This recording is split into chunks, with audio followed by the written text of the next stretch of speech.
Hello, Love Blossoms. Welcome back. I cannot get my words out today. This is not a thing. This mouth is not mouthing today, friends. I don't stop when I film. I normally get started, stuck in.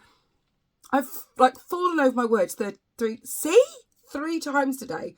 So I'm going to put my teeth back in and try and coherently get through this. Hello, welcome back, my loves. Welcome back to me. Welcome back to my channel. Happy Sunday. I hope you've had a great weekend. If you are new here, hello, hi. My name is Katie, I'm your virtual bestie, and my goal is to spread a bit of love and positivity around the world and try and hope to find a million virtual best friends who I can bring some confidence and some good words to, and just try and help people spread more confidence and self-love and motivation, and you can do it shit, and just fill you all with, and that is my goal and vision. So I've been sat on this one all day, and I wanted to film it hours ago, but I went to IKEA. That's what happened to my day today. So currently you're standing on my new light, which is very exciting. My new drawers arrangements here, my new light arrangements coming, and I'm very happy for that. That's not why we're here. I had a really good conversation with a good friend, and like you think you've gathered before, most of these videos come from the back of a conversation I had with someone who follows me, a conversation with a friend, or something I've seen and heard, or something that's just come into my life for one reason or the other. And I'm not a big believer in Sky Daddy and all of the Jesus, but I believe in the universe. I believe in energy. I believe that I'm meant to do things sometimes because the universe says so. And I don't believe it's a big man in the sky or a woman or a being, but I believe that that's a thing. I think most people who tend to be on my wavelength are like me.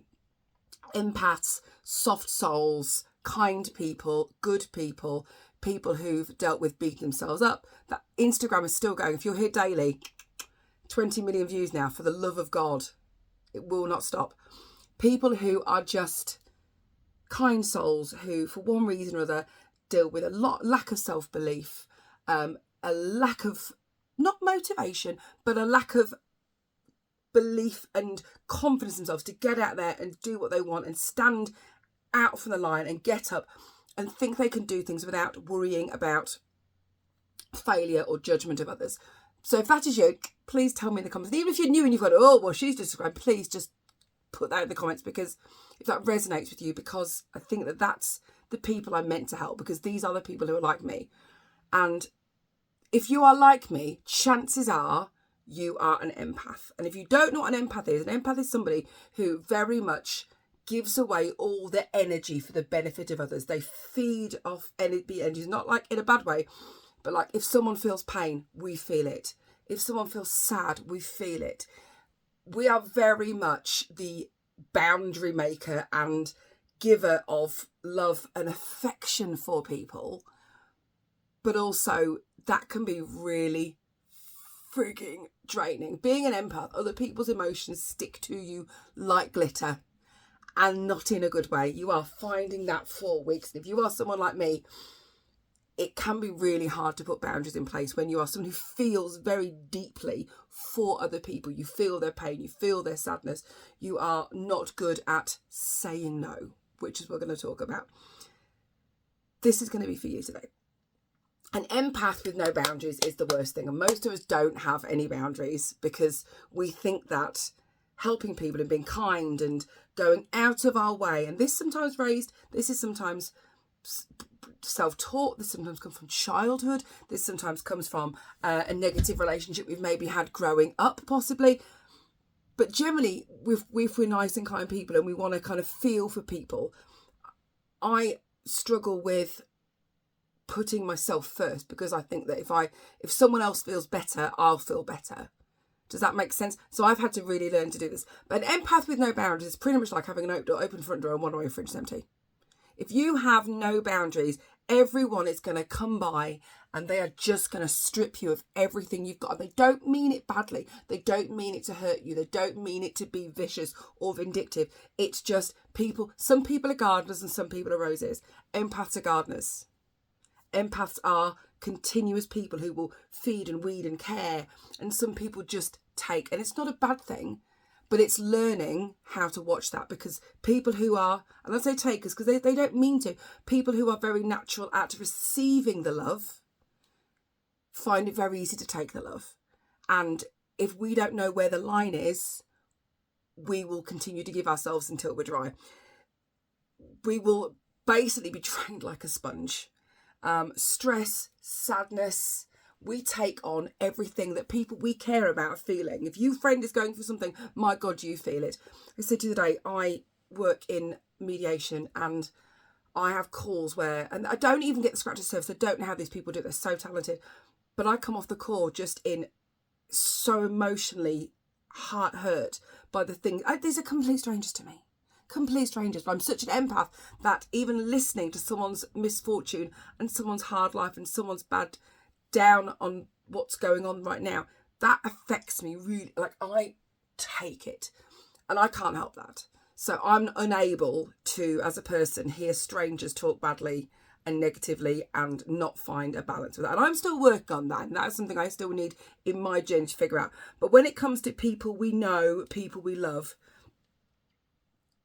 it can be really difficult to... Because we're not just hearing somebody on the phone who we're not connected to have a bad time. We are seeing it and we are feeling it. And we give so much of ourselves away when we're empath. It's really hard because generally we don't give it back. And again, that's not a sign on the people that we love in our lives. It's just that we're all built differently. My friend said to me before, and this is kind of one of my tips, think of people like a tree. I had a friend who I loved very, very much, but she always treated me different. She always put me at arm's length, and it wasn't a bad thing. But to me, she was here. To her, I was probably there, like behind her family and her husband. And so the way we emotionally connected was very different. And I had a chat with another good friend of mine the other day about this, and she went, well, everybody's here, because she's like me. I was like, yeah, not everybody keeps everybody there, love. And she went, wait, what? I was like, yeah. So your kids are here, you know, your partner, husband, siblings and parents, if you have any, and then good friends. And then if you keep them mentally like tree rings a little bit, it's sometimes easier to balance out the expectation of a relationship. And if you are an empath, chances are, like I said, you scoop everybody up and you hold them super close and you love them super much and you just want the best for them. As a result, when they hurt you, intentionally or otherwise, or they're hurting, it comes at you at a really hard and tough place. But when you're going through something, because they're not empaths, not empathetic either, please don't misunderstand that, because they're not empaths, they're hurt for you, but it's not close to their chest. They're like, oh no, my friend is sad. Do you see the chest? Their friend is sad. And we're like, you're sad. Try and say no to people. That is the biggest advice I can give you. Try and say no. And I know that is hard. Like I said, we just want to scoop everyone up and we just want to hold them in our arms. I think I've used this analogy before. The lady from the labyrinth in trying to keep Sarah there, and she's like, come, it's safe, and she was holding everything. That is what you're doing as an empath. You are trying to hold on to everything and everybody all the time. So you need to learn to say no. No is a complete sentence. And again, something I've had to learn over the years. And somebody will ask me something, my brain will go, can I fit this in? Can I fit this in? Okay, what part of me can I put down? What part of my responsibilities can I let go to help this person out? And my brain genuinely does that. And if you're like me, then I'm going to get your brain genuinely does that too. You will literally go, how can I put myself last in this scenario to help someone who needs me? Answer, you haven't got to. Don't do it. Because we worry as empaths that if we do that, what will happen is that person will be angry at us. They will be disappointed at us. They will care for us less. They will need us less. And then we think, oh God, I must not let this person down. I can never let this person down. I must give every part of myself to them whenever they need me. That is bothering my wrist. It needed to come off at any given time. Otherwise, they will think that they won't. Because again, we hold everything here so very intently as an empath that we think that everything personally. They don't. We think that if we say the slightest thing to inconvenience somebody or tell them we can't be there for them, that they will be disappointed. They won't. Because not everybody holds people in their tree rings like we do. So understand that no is a complete sentence. Saying no to someone else is saying yes to you sometimes. And it's not because you are trying to be a bad friend. It's just sometimes, like I said, if you are getting to the point where you're like, I'm now tired because I'm talking to you, because my brain's like, I've been talking for 10 minutes, it's a lot for me. Your brain's like, how can I put myself last to help this person? Don't do that. If you ever find yourself in that position, don't do that. Saying no to them is saying yes to you. And sometimes when you are pushed to the thread, saying yes to someone else is saying no to yourself. And we've said this before. Let's not do that. Well, it's a small favour, a big favour. If it overwhelms you, if it makes you think that you have to put something back, if you have to consider that this is more than you can take on, say no. Secondly, figure out who is draining you. Now, this can be a tough one because, again, we're loving people very, very close. But when you start identifying these tree rings, think of them like rings of trees. Like I said, give everyone a place, like a game board. Give everyone a place. And when you see somebody, place them mentally on your tree rings. Think, right, okay, you go there. When you identify who is and not everybody says, but there'll be certain people who will be drains in your life, certain people who will be emotionally hard work, emotionally difficult. They will ask of you. They know what they're doing. Sometimes these people are narcissists, sometimes they are not.